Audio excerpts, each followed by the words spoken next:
230 km de route à bitumée partant de la localité Matamba jusqu'à Kalambambouji à la frontière avec l'Angola. La construction de deux ponts définitifs en béton, l'un de 80 mètres sur la rivière Lueta et l'autre de 60 mètres sur la rivière Kasaï, ce sont là les attendus de ce projet.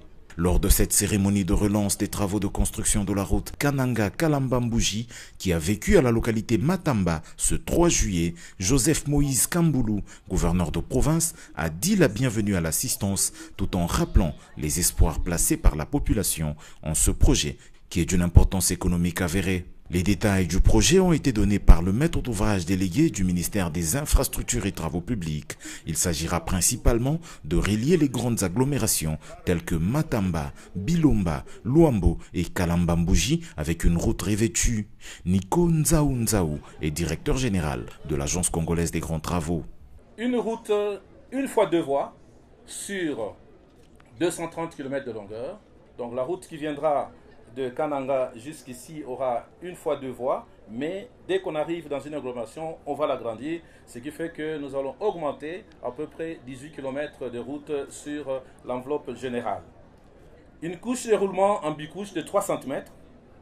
Nous aurons également une couche de base de 20 cm, une couche de fondation de 30 cm. La largeur de la bande de roulement est de 7 mètres. Accotement 1 mètre de chaque côté dans la traversée de race campagne, 1,5 mètre de chaque côté dans la traversée de grandes agglomérations, Matamba, Bilomba, Luamba et Kalambambouji.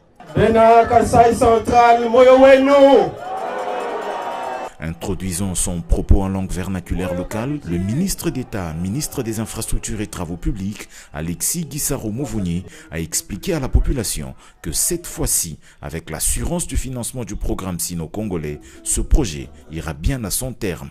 Nzela oyo ya Kananga Kalambambouji ndenge nalobaki ezali route ya salut, ezali route ya espoir, ezali route ko fungola bino ba possibilité ebele bandeko,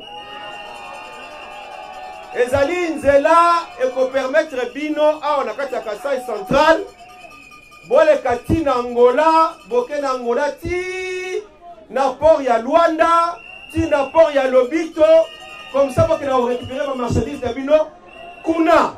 Ces travaux seront exécutés par l'entreprise Cisco SA avec son sous-traitant Sino Hydro pour 300 millions de dollars américains sur 3 ans sous l'encadrement de l'Agence congolaise des grands travaux qui souhaite boucler le projet en moins de temps qu'est prévu mais avec la qualité requise comme ce fut le cas avec la route Nzolana à Kinshasa.